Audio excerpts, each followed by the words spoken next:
Kumusta ang inyong araw kahapon, mga ka-forever? Sana nakatulong ang aming weather updates para na plano ninyo ang mga lakad ninyo, personal man yan o kasama ang inyong pamilya. Samahan niyo ulit kami ngayon as we guide you to plan your day based on our weather report and updates. Kaya nood lang mga ka-forever! We are the Philippines' newest and most comprehensive real-time authority on the latest weather updates. Ako po si Jel Miranda, ang inyong ka-forever. At ito ang DOSTv, the Filipino Weather Channel. Dahil weather is forever. Reporting live from the Pag-asa Weather and Flood Forecasting Center. Mapapanood nyo kami Monday to Friday at 11 a.m. to 12 noon. Catch us at www.dostv.ph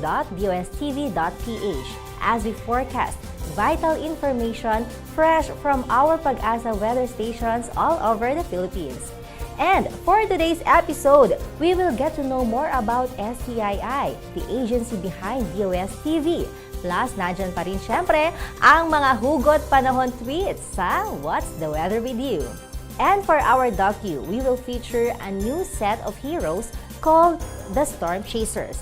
Pero bago muna yan, alamin muna natin ang lagay ng panahon. Heto na po ang ating Pag-asa correspondent, Mr. Benison Estareja. Mr. Benison, how is our weather for today?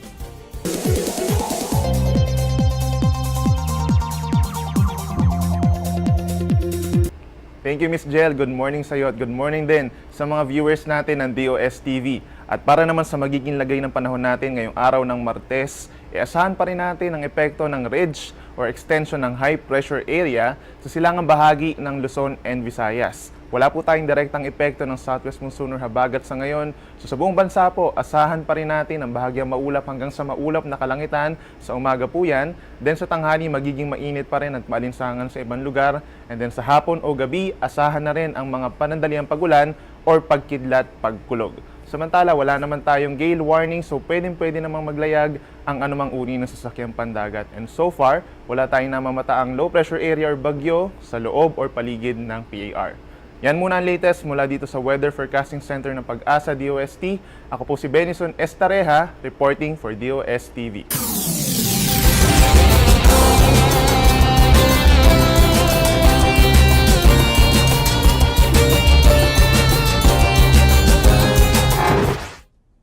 Palagi nating naririnig ang DOST sa mga radyo at TV. Pero alam ba natin ang mga nagawang projects ng department na ito? Alamin ang kanilang mga latest updates at projects dito lang sa DOSTv Flash Report.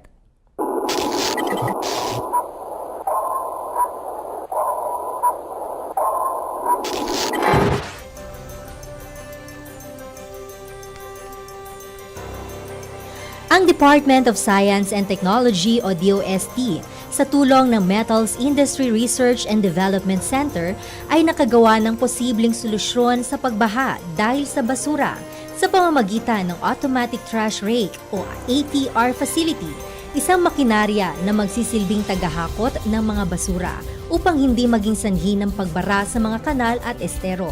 Ang ATR ay may nakahanay na conveyor-type garbage collection mechanism na mas mabilis makakolekta ng basura kumpara sa mano-manong paraan.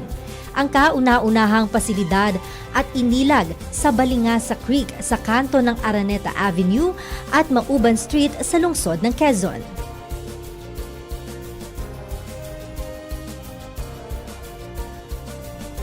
Kerobi Farms, established by Romeo Kimbungan in Ambyong, La Trinidad, Benguet, is one of the many beneficiaries of technological and financial assistance from the Department of Science and Technology through its Small Enterprise Technology Upgrading Program or SETUP. Kerobi Farms is recognized as one of the top producers of quality fresh and processed organic herbs, and one of its best sellers is tea and chia seeds drink. Kerobi Farms greatly improved its tea production process with the introduction of the automatic tea bag packing machine na may capability na mag-automatically tag at mag-seal ng mga tea bags. Maliban pa rito, it reduces food contamination kasi hindi na kailangang tao ang mag-pack ng mga tea bags.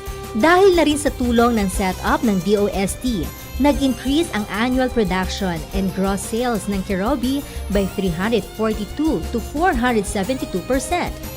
It also expanded its market reach with 9 additional outlets from just 4 to 13, including Tagaytay and Quezon City.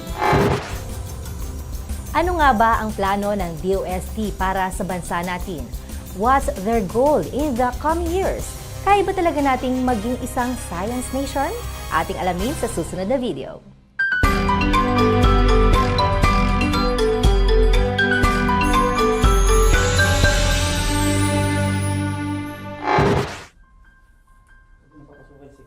They say the strength of a nation is measured by its capacity to face the greatest challenges, by its willingness to look back and learn from what has come and gone, and to ensure a future where capability triumphs over adversity. But how is this possible? How can we face congestion, malnutrition, competition, hunger, disease, infestation, deficiency, inaccessibility, flooding, typhoon, earthquakes? How can we defy such enormous challenges? How can we turn things around? From scarcity to plenty, from delay to haste, from restraint to growth. How can we create living conditions worthy of modern times? The answer is in each and every one of us. We must be one nation with a heart that can imagine and a mind that can reason. One nation that can embrace nature, yet pursue what is relevant. One nation with science and technology at its core. A science nation. A science nation meeting global challenges. To become one, the Department of Science and Technology has envisioned 8 outcomes. Like the first 2 cogwheels of a complex machine, these are 8 targets that will prepare us for a unified global community of the future. 8 goals that will give rise to greater progress, like seeds that will eventually grow into a lush tree. First outcome, science-based know-how and tools that will enable the agriculture sector to raise productivity to world-class standards. Outcome 1, teknolohiyang pandaigdigan sa pagsasaka at pangisdaan, tunay na maasahan. This means employing innovative scientific techniques to fight crop diseases, rehabilitate and manage agricultural areas, and achieve sustainable aquaculture in order to raise productivity and meet solid target yields. Second outcome, cost-effective and appropriate technologies that enable MSMEs to develop and produce competitive products that meet world-class standards. Pamayanan at kabuhayan ni Juan, SNT ang kailangan. With this in mind, we have established assistance programs and developed innovations to equip local enterprises in their technological leap for a global edge. Third outcome, state-of-the-art facilities and capabilities that enable local industries to move up the value chain and attain global competitiveness. Galing ni Juan para sa bayan, para sa ASEAN.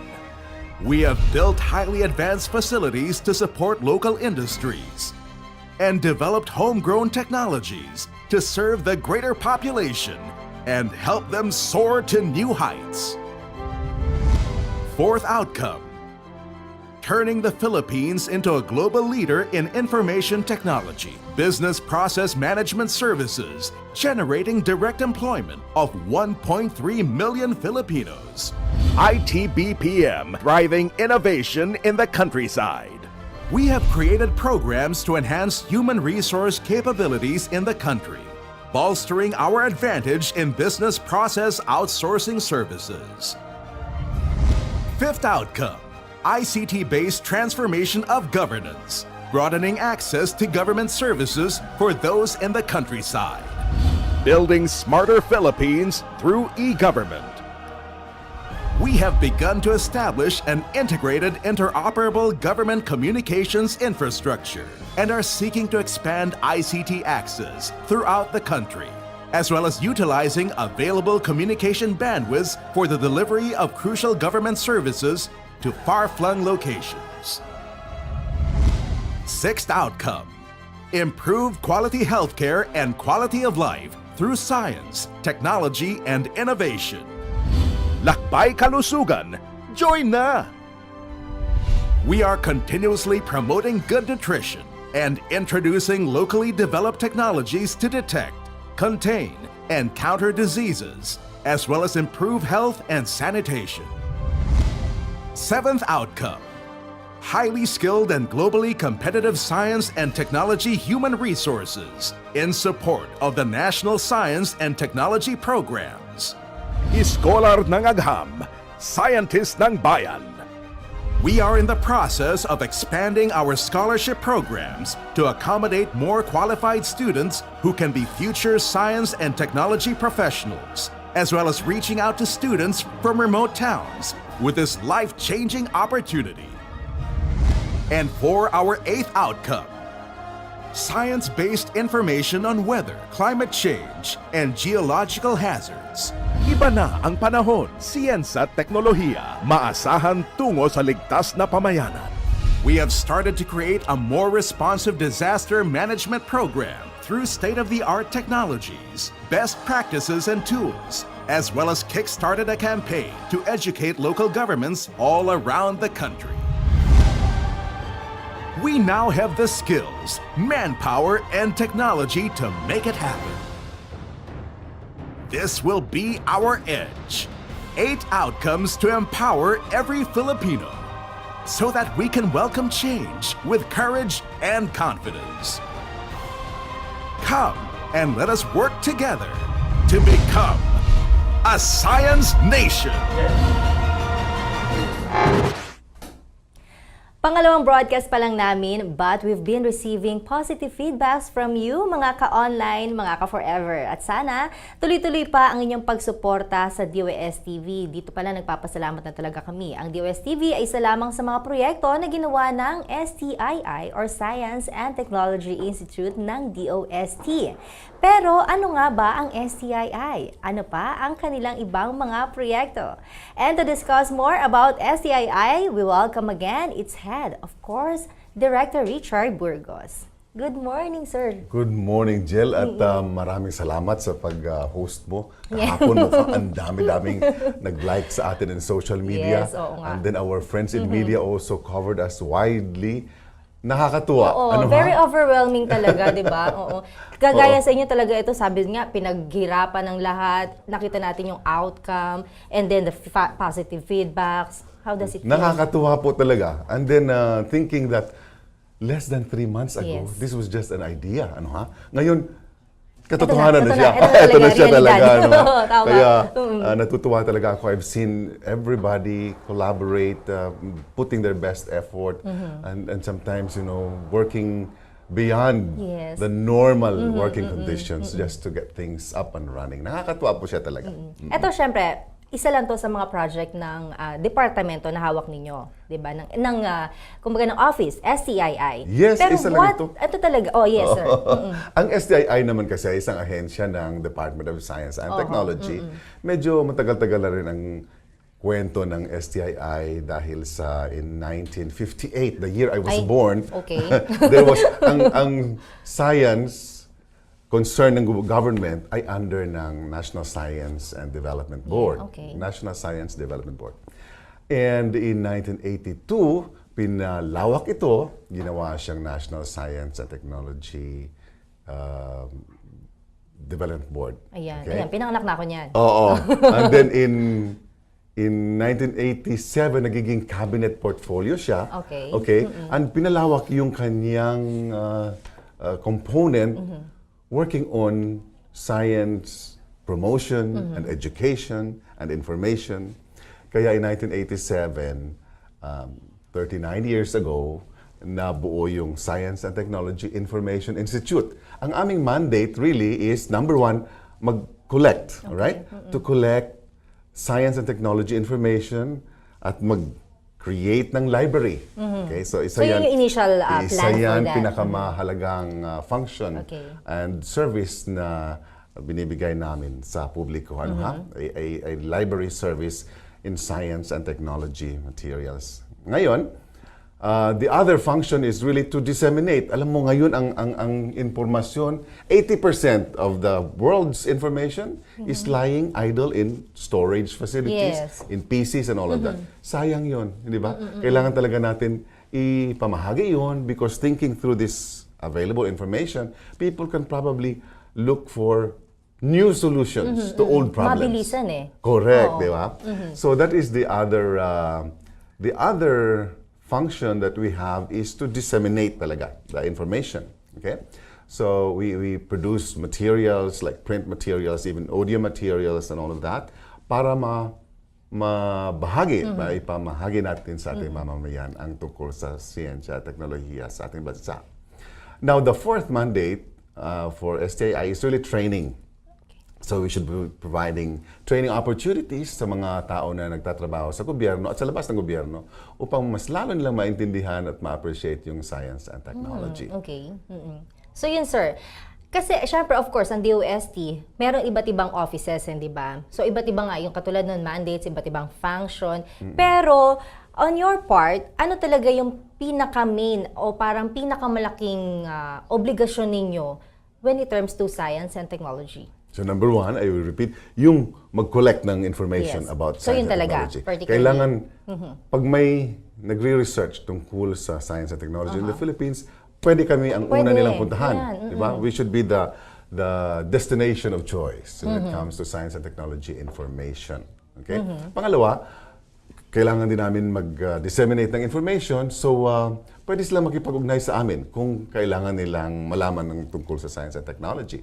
Kaya naman, ngayon, meron kami isang programa, dinadala natin ang mga developments in the area of science and technology sa mga regions. Yun, oo. Right. In fact, the first part of June, we will be in Region 4A.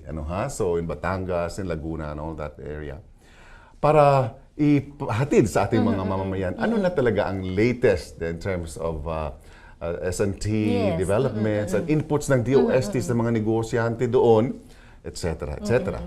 Yung kasi, syempre, di ba sabi nga natin, accessible, sana yung mas madaling ma-access. Halimbawa, katulad yan, ang daming information from your office na paano nyo nare-reach out? Okay. Katulad nun. One thing, yung sabi niya, nagta-travel kayo from by region. From region okay. to region.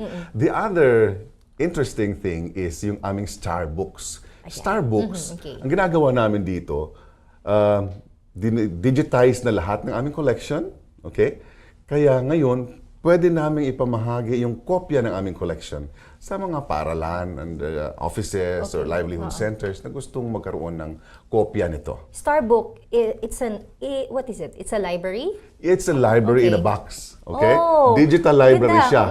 Okay? So hindi mo kailangan ng 100,000 tama. volumes kagaya ng collection namin. Ang kailangan mo lang storage device, and access through a PC and other devices. So, ganun talaga. Sumasabay tayo sa teknolohiya. Yes, Kasi nung araw, sumasunod maalala tayo. ko nung batang, bibili ka na encyclopedia, ang haba, ilang set yun, di ba? Tapos Correct. babasahin mo, ang dami. Ngayon, lalo na nakakatuwa yung mga estudyante, because on their own they are promoting Yes, the Starbucks. In Bataan, merong school doon na dahil sa nagkaroon sila ng Starbucks, they went from rank number 7 to rank number 1 in the National Achievement Test. So nakakatuwa po yun. Okay. And like yung mga estudyante natin sa Lapu-Lapu on their own. Ang layo. Oo. And on their own, they made a video about how to use Starbucks in Cebuano. So nakakatuwa. I mean, people really are engaged and contributing. Kasi itong content ng Starbucks, hindi lang naman yung collection namin. Pwede rin siyang dagdagan ng additional content from other collaborators in the system. So, as of the moment, gano'n na karami yung As of the na-distribute moment, natin? we have installed Starbucks in 877 sites across the country. Pero hindi tayo titigil doon dahil, alam mo, there are more than 50,000 Yes, schools in the oo, Philippines. So, 877, just barely scratching the surface, but it's a great way to start. Because right now, we are being known. Marami nang nagkukwento tungkol sa Starbucks at saka sa STII at itong programang ito. In fact, last year we received a presidential citation from the American Library Association Wow, for being that's an nice. innovative approach Yes, to sharing library resources. to Talaga the nakikilala pa ang Pilipinas, di ba? Pagdating sa Oo ganitong nga, mga kaya nakakatuwa itong innovation. proyektong Correct. ito. Oo. So since, ayan, katulad niyan, bagong administrasyon, pagka nabigyan ka ng pagkakataon, sir, paano mo, parang ang dating paano mo bebenta ba? Parang ganun. O paano, ano sasabihin mo sa bagong presidente? Since kahapon na-proclaim ng ating bagong president. Oo nga, diba? sana maibitahan natin siya dito sa Yes, oo DOStv. nga, diba? Oo. Mukhang madali na makausap si president. Oo nga.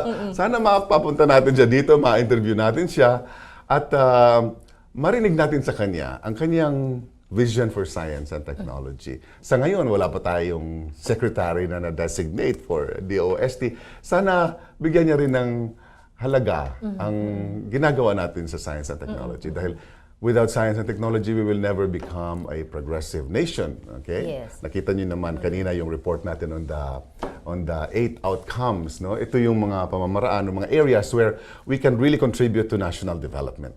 Ayun, oo. At speaking of that, contribution, katulad ng mga na-feature na natin, meron iba't ibang project ang DOST, ang SCII, katulad ng garbage collector, something like that, no? Ano pa yung mga projects pa talaga ng DOST? Can you give us some... Marami tayong proyekto. And this program is going to be Yes. too short to enumerate all of them. Ano, ha? Isa lang sa mga, I think ngayon ang pinaka-exciting technology that has come out of the DOST system ay yung irradiated carrageenan as a plant growth regulator. Ano ha? So, yan, carrageenan, yan yung ating agar-agar o yung, it's a seaweed. Ano ha? Okay. Na, Agar-agar? agar-agar. Seaweed siya. Okay. Seaweed siya. Anyway, irradiated, meron kang process na may radiation application. Tapos gagawin siyang solution, so liquid form siya, at i-spray siya sa plants, halimbawa sa rice. So, by using that, and particular times in the development of the rice crop, ay magkakaroon ka ng about 40% increase in yield and less dependence on pesticides. Okay. Alright? So, ano pa rin yun? Ibig sabihin, na-maintain yung pagiging organic ng plant? Oh yes, naman. Oo. Yes, oo. Okay, Kasi so you're not using other chemicals. yes. In fact, nag-lessen ang ating dependence on pesticides dahil nasi-strengthen yung kakayahan ng plant to fight halimbawa tungro, which is a common plant disease for rice, di ba? But 40% increase in yield, that's going to be a game changer, no ha? Yes, So sir. yan para sa akin isa sa mga very exciting developments coming from the Department of Science and Technology. Marami pang iba, kaya abangan natin yung mga developments na ito. Ang galing, ano? Oo. Ang dami, of course, with that projects, ang dami pang natutulungan ng mga mamamayan, specifically sa mga magsasaka, hindi ba? Oo nga. So, okay, from your offices, are you conducting training? Like what you said earlier, nagko-conducting kayo ng training. Pero katulad ngayon, June, pero may mga nakagraduate na sir di ba? Nag-hire din ba kayo ng mga fresh graduate? And then, di ba syempre ngayon, alam mo ang kabataan, sumasabay tayo sa teknolohiya. Ngayon ba, ang kailangan talaga natin, mga fresh-minded people din. Oo, kailangan natin mga tao na nakaalam na tungkol sa science at teknolohiya at meron silang karanasan, okay? Para tulungan nila tayong isulong ang ating agenda for science and technology. Alright, nakikita ko nga, kagaya ng mga tao with your background, civil engineer, Nako po. and now a broadcaster. Oo nga, medyo na iba tayo Wow, landas yun para sa akin ang impressive, no? Kasi once a scientist, you can be anything you want to be. Okay. So in STII, our people are mostly mga the people who have credentials in library science and all of that, and communications backgrounds also. So, bakit natin kailangan ang communications background? Dahil ang communicators, bigyan mo yan ng isang topic, pwede niyang maintindihan yan, at siya yung magta-translate niyan into a language that the ordinary people can understand, di ba? Kaya mas kailangan din natin yung mga communicators, alright? In fact, coming up is a seminar that we want to conduct on social media strategies. Isa yan sa, para sa atin ngayon, kailangan na natin maintindihan talaga how to engage people using social media.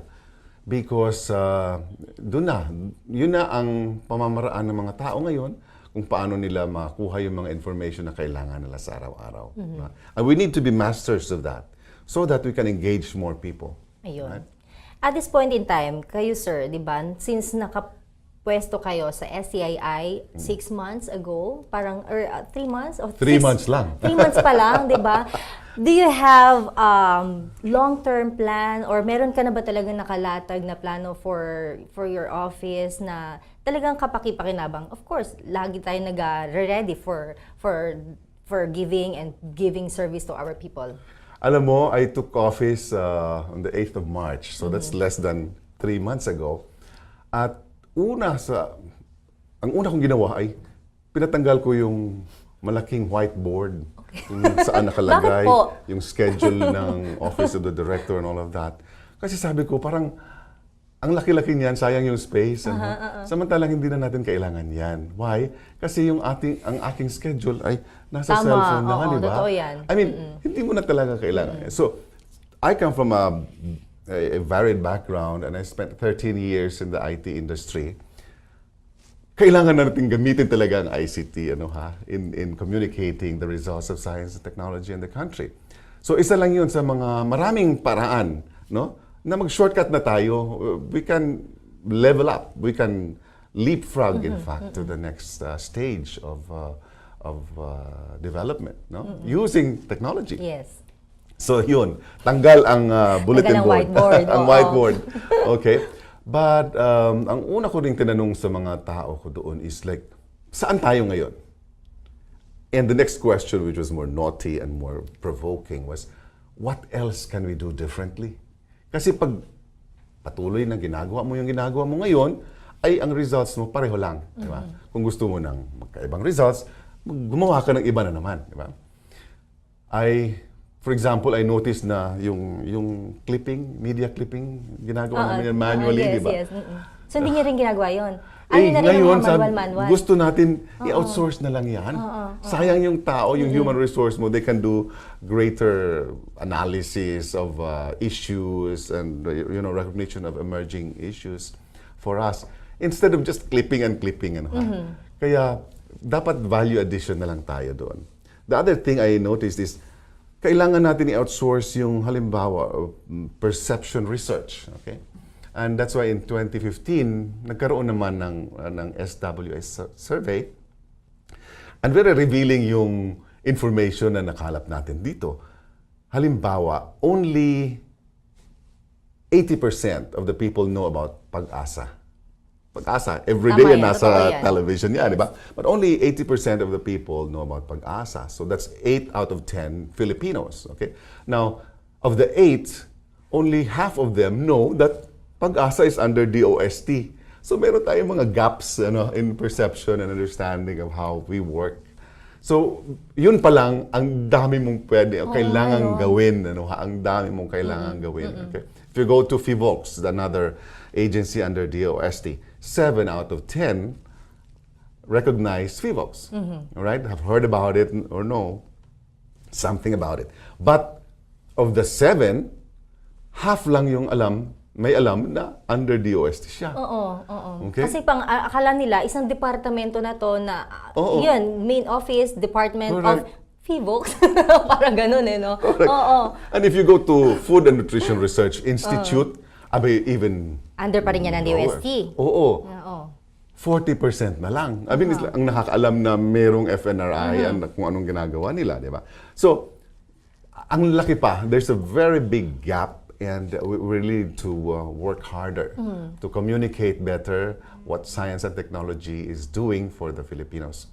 So yun nga, katulad ng sinasabi ni Sir, ano yung way para talagang maging aware yung publiko na eto ang DOST, eto yung organization under DOST, eto different areas, 'di ba? In the same survey ng SWS, we found out that 66% of the people who know about DOST through television. So television is the most powerful, I think, and about 20% lang yung radio, etc. 5% lang yung social media. But we're looking at social media as the next big thing for communicating science and technology. And kahit na 5% siya ngayon, yan ang pinaka-fastest growing di ba? Yes. Ang bilis ng impact at saka ng spread ng information through social media. Kaya kailangan natin pag-aralan, kailangan natin maintindihan, kailangan natin magiging mahusay sa paggamit ng social media para mas lalong maraming Pilipino ang ating ma-engage. Tama, right, in pero our dapat effort. maging matalino ka sa paggamit ng social media, di ba, sir? Well, sa bagay. Pero ngayon, isang click na lang yan Oo, eh. di ba? Think before you click, sabi nga, di ba? Anyway, any further, more messages do sa ating mga kababayan since this is our second episode from DOSTv. Ano pa yung mga plano natin for this? Ayan. Alright, sa lahat ng ating mga manonood, okay? So, inaanyayahan namin kayo na patuloy kayong sumuporta at makilahok sa broadcast natin through DOSTv. Pumunta lang kayo sa www.dostv.ph at malaman ninyo ano ang pinaka-latest na news and developments sa science and technology.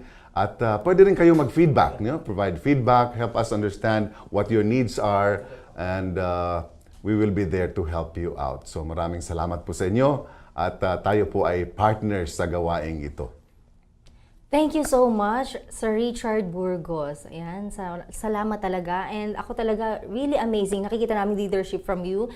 It really amazing. It's Thank you, Jill. truly amazing talaga. Diba? Thank you so much, Jill. Okay, so And we are congratulations, of course. Thank you. Okay, so we are very blessed na lahat ng tao na sumuporta sa atin, hindi lang maganda kagaya mo, but also very knowledgeable, and hindi lang yun, engaged and supportive talaga, doing what they can, bending over backwards para lang mapatuloy natin itong programa. And of course, syempre lahat ginagawa dito, dapat ano yun kumbaga happy heart, sabi nga natin, di ba?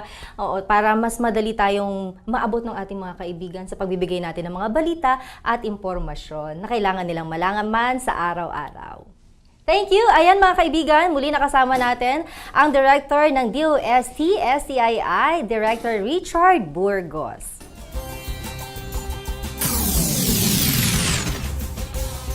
Samantala, mga ka-forever, usong-uso na ngayon ang mga hugot lines o hugot lines. Masaya man tayo o malungkot, kadalasan may mga hugot. Mahilig tayong mag-post sa ating mga social media accounts. At pati nga sa mga hugot ay may kinalaman pa rin ang panahon. Heto po ang ilan sa aming mga paboritong hugot panahon tweets dito sa What's the Weather Review.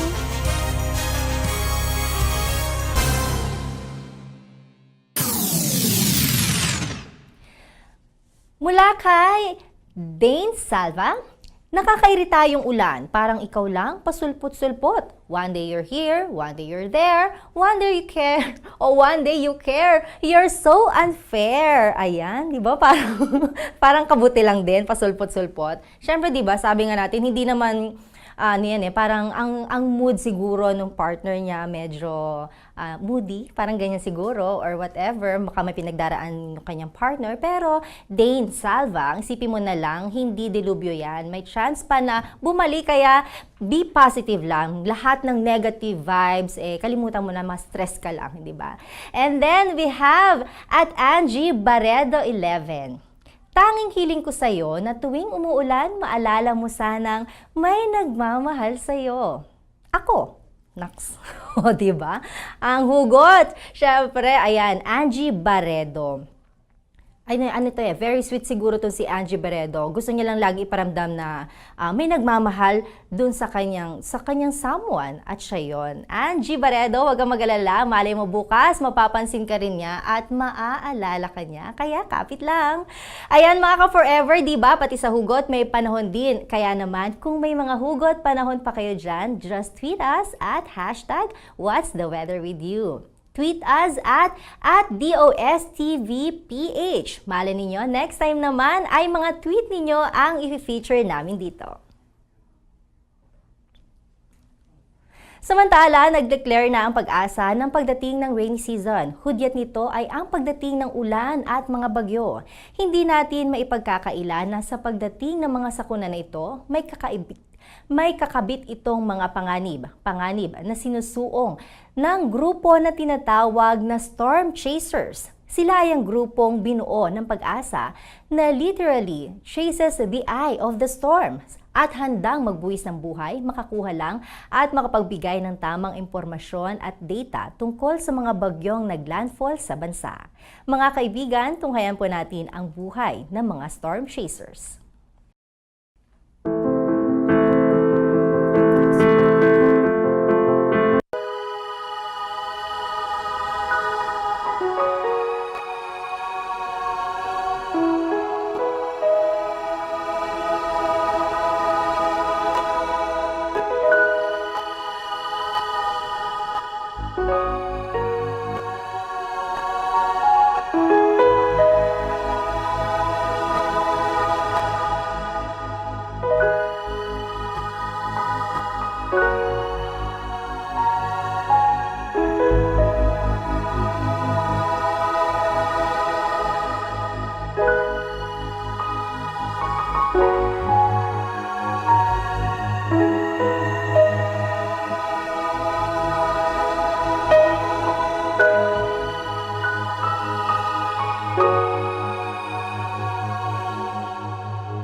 Yung pinaka-memorable kong experience, yung kay Yolanda. Talagang nandiriyan ang bagyo na wala kang masilungan dahil walang mga buildings, no? Dahil nasa field kayo. Lalo na kung yung bagyong dumaan doon sa lugar mo, papuntang Manila or malapit sa Manila. Siyempre, ang iisipin mo naman, yung pamilya mo naman. Lalo na pag may bugso yung malakas na hangin, ay napapaatras ka habang tinitignan mo yung lakas ng hangin. Nung gabi na kasagsagan ng bagyo, nasa loob kami ng sasakyan. And then, dadaan kami ng tulay, kasalukuyang bumabaha noon. Nung kami malapit na sa may tulay, umaapaw na yung tubig sa aming harapan, sa windshield. Tumaas pa ng tubig, ay makukulong na kami dun sa loob. Kay dumaan ng bagyo, kay lumis ang bagyo, andun yung kaba, takot na maaaring yun na yung huling araw namin, o kaya may madisgrasya sa amin, may masugatan.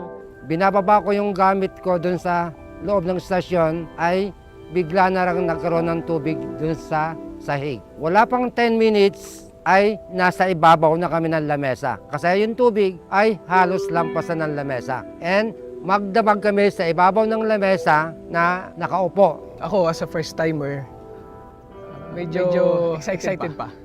Kasi kumbaga di ko pa alam kung ano i-expect ko, pero mas nangingibabaw yung excitement kaysa dun sa kaba. Knowing na bagyo yung pupuntahan namin.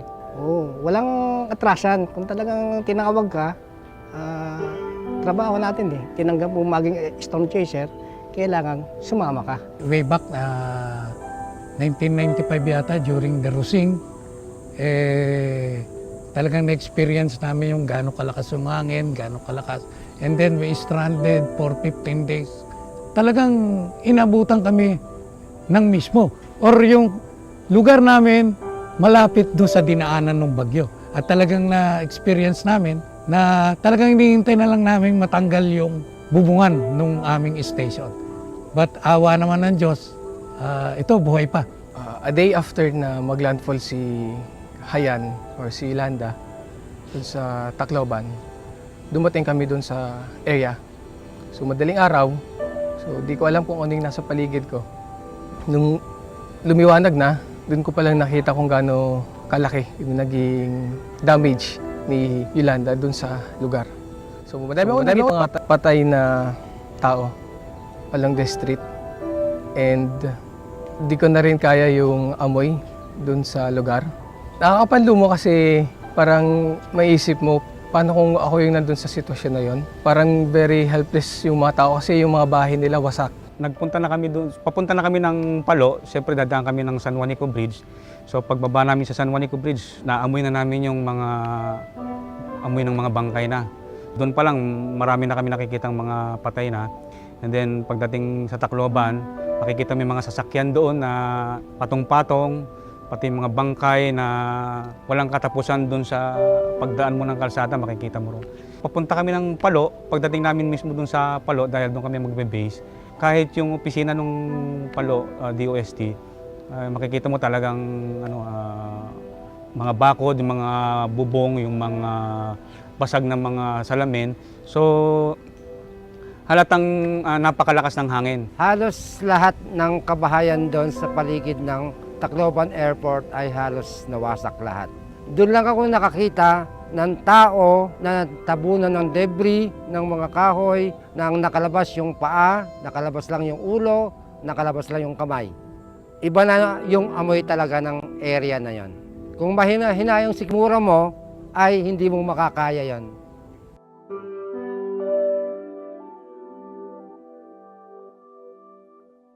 Ang Storm Chaser team ay nagsimula almost 35 years ago. At ito ay originally ang kanyang pangalan ay STRIDE team, which is an acronym for Storm Tropical Cyclone Reconnaissance Damage Evaluation Team.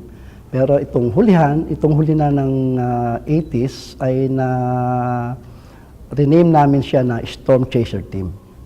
Kagaya nga nung una, nung nasabi ko, yung una kasi, para bang hinahanap mo lang ano yung magiging epekto ng signal number 1, ano yung magiging epekto ng signal number 2, na every time kung ano yung mga dadaan na bagyo. Yun lang yung unang purpose lang nila. But ito na, nung binago na namin, kami na mismo pumupunta dun sa lugar na maaring or tatamaan itong bagyo. To help provide the mandate of Pag-asa, which is, of course, to give the accurate, timely weather forecast. At ang Storm Chaser team ay nadideploy sa area na kung saan tatama ang mata ng bagyo. Nagdi-disseminate information sa mga local official, nagko-conduct ng interview after the passage, kumukuha ng mga images, gumagawa ng mga reports. Ayun yung mga trabaho namin. At of course, 2 days or 3 days before, bago ito tumama, ay nandiyan na ang team. Ito ay para magbigay ng babala doon sa mga community na maapektuhan, ano ang kanilang paghahanda, at of course ay para ibigay din sa central office ang real-time data na nanggagaling o data na binibigay na itong bagyo sa community na tatamaan.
Ngayon, aalamin natin.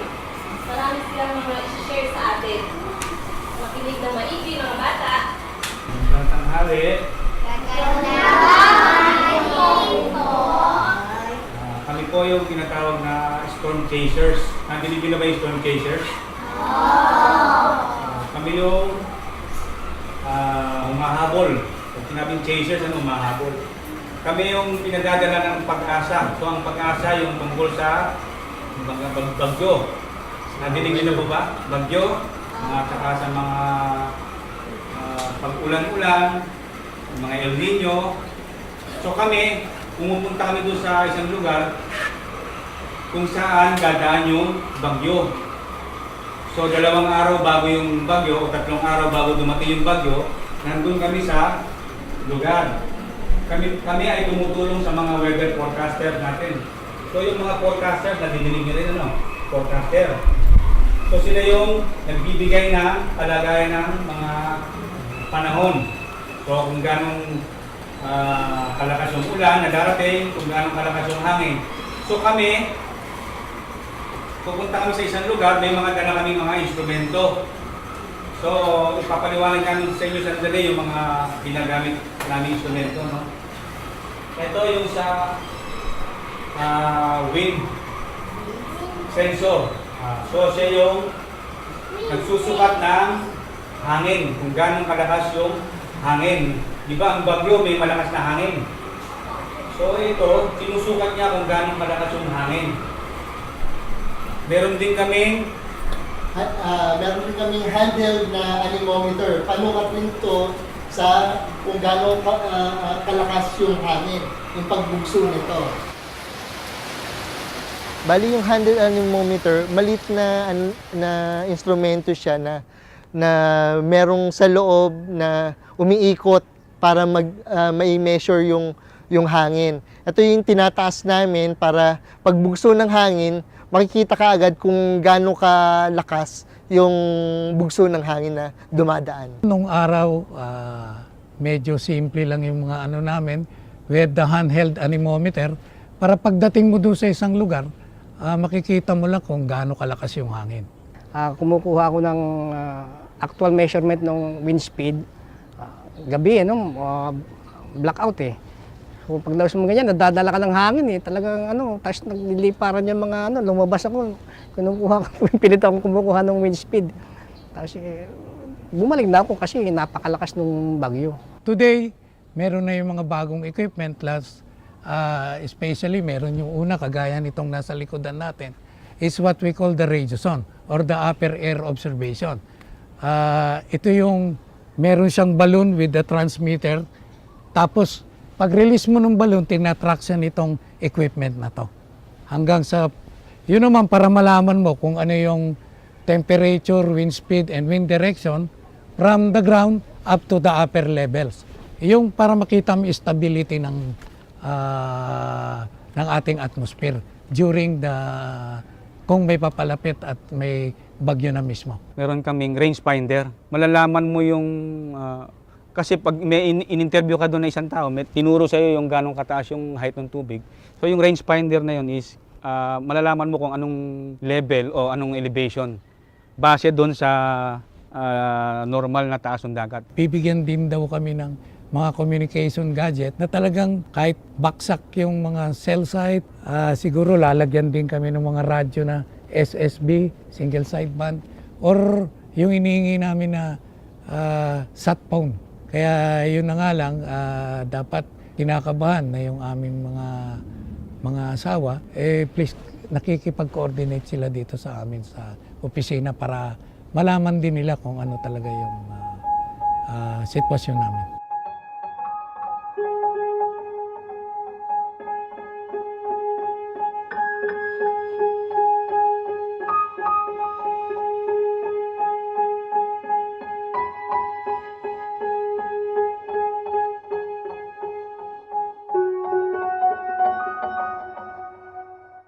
Ako po si Anita Tuason, 51 years old, plain housewife. Ang asawa ko po ay isang storm chaser. Noong una, sabi niya lang sa akin, member ako ng storm chaser. Sabi ko, ano yun? Sabi ko gano'n. Pag may bagyo, kami yung tatakbo, sabi niya. Ko, ano yun? Delikado yun, sabi ko sa kanya. Mahirap kaya yun? Huwag ka na lang kaya sumama doon nung una, sabi ko sa kanya. Kinukwento ko sa kanila, sabihin pala, sinasabi lang nila, delikado pala yung pano. Kaya lang sabi ko, for the love of the service, gaya na sinasabi ng mga kasama ko. Gusto niya yung work niya, syempre wala rin ako magagawa. Parte ng trabaho kasi nila yun. Hindi na rin ako pwedeng umangal. Later on, alam niya yung trabaho ko at unang-una nga ako yung coordinator tapos ako yung unang aatras. Alam naman niya, basta sabi lang niya sa akin, ingat lang. Alam naman niya kung paano ako mag-ingat pag mga ganyang mga kalamidad. Pag dumarating na sila doon, pag meron pa kaming communication, kinukwento niya na eto, malakas ang ulan, nagbabagsakan ng mga puno, nagbabagsakan ng mga poste, Lalo ko ninenervyos pagka gano'n na yung kwento niya. Hindi ko na alam kung ano na nangyayari sa kanila, kung okay ba sila o hindi. Talagang ganyan, nasa tayo, nasa panganib lagi, lalo na yung mga landfall, yung mga parating na bagyo. Kaya lang, medyo ingat ng konti. Kung talagang oras mo na, hindi wala kang magagawa. Every time na aalis siya at wala siya rito, dasal na lang ang talagang pinanghahawakan ko. Doon ko na lang dinadaan na sana ligtas sila sa lahat ng lakad nila, sa lahat ng sakuna na darating sa kanila. Yun lang ang pinakaano ko na lang, magdasal. Ang may share ko na lang sa kanila, tanggapin nila ng bukal sa loob nila yung trabaho na gusto naman ng mga asawa nila. Dasal ang pinakakailangan nila sa ganong trabaho. At saka yung tiwala nyo na lang na kaya nilang gampanan lahat ng trabaho nila. Nung pong pinaka-experience na naano ko sa kanya nung Yolanda, na nagpunta sila doon, tumakbo sila, na halos hindi ko sila makontak ng ilang araw. Hindi ko alam kung okay sila kasi tatawid ng dagat. Mahirap. Ang hirap sa loob. Yun yung hindi nila alam ng mamamayan kung gaano kahirap ang trabaho ng storm chaser. Ang hirap po talaga. Ang storm chaser siya pumupunta sa isang lugar para magbigay babala. Maaaring magka-brownout, maaaring magbaha, maaaring lumakas ang hangin, maaaring masira yung mga pader.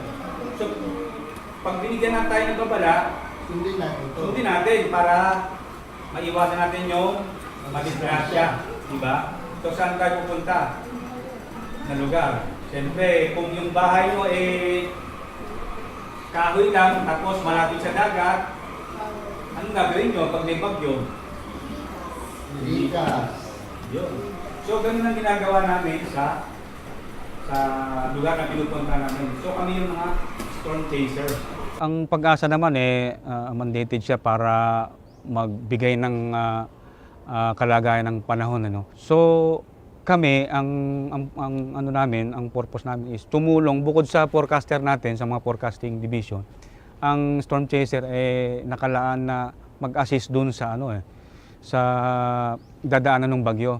Lalong-lalo na ang inuuna namin yung mga LGUs. Kasi mas sila yung nakakaalam dun sa area nila kung ano yung dapat nilang unahin. Lalo na yung affected na dadaanan ng bagyo. Nagbibigay kami ng impormasyon lalo sa forecaster kasi importante sa kanila yung ma-warningan yung mga tao. So, yun, malaking bahagi din kami sa pagbibigay kaalaman doon tungkol sa bagyo. Alam mo, ang isang protocol namin kasi, pagdating mo sa isang lugar, you will coordinate with the local official. And then, yung local official na yon, mag-uumpisa siyang mag-convene yung kanilang disaster group. Siyempre, medyo proud ka kasi ikaw ang sikat during the time. Sasabihin mo sa kanila, itong bagyong ito, maaring dadaanan kayo, gantong araw, gantong oras. Masira yung mga bahay na kailangan maghanda kayo palagi ng mga extra food, mga emergency kit, at kailangan wag babaliwalain yung mga sinasabi naming mga babala. Sa kanila naman, ang may tutulong lang naman nila, nakikita namin na masaya kami na para bang sumusunod sila. Kung first time ka, ay mag-ingat. Tibayan niya yung loob niya. Laging matatag, tsaka dapat marami siyang opsyon. Kasi marami kang may experience dyan na hindi mo pa na-experience. Tsaka kailangan siyempre, yung loob dapat niya, go kung go. At laging magdasal. At yung safety first ang kailangan talagang unahin. At kumaga parang body-body system na wag lalayo doon sa mga kasamahan. Baka mamaya biglang may bumaksak na puno sa harapan mo. Yun ang nakakakaba doon sa mga dadaanan. Kami ang humahabol sa mga bagyo para magprotektahan namin kayo. Kami ang nagbibigay ng impormasyon na real-time upang ma-save hindi lamang buhay, kundi ang livelihood ng isang probinsya. It's just a simple team, but yung kanyang resulta o kanyang contribution ay napakalaki. These people are silent worker, working for our mandate, objective to save lives and property through timely and accurate weather forecasts.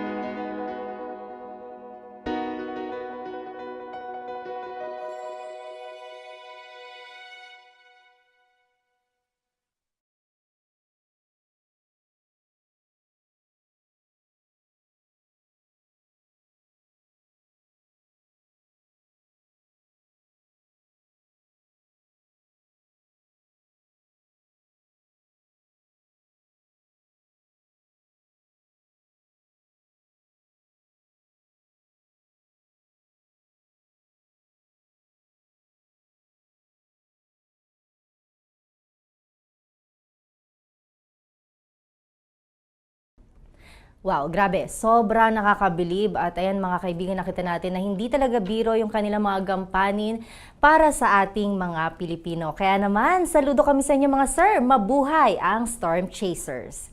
And there you have it mga ka-forever. That's it for our episode for today. Maraming salamat po sa inyong panonood. At bukas, samahan ninyo ulit kami mula 11 a.m. hanggang 12 noon. Dito lang kami dahil weather lang ang laging nandyan. Tag-araw man o tag-ulan, hindi nang iiwan kahit sino ka man. Kami ang DOSTv na laging nandyan, may bagyo man, kulog o kidlat. Hindi namin kayo iiwan dahil laging tandaan, weather is forever.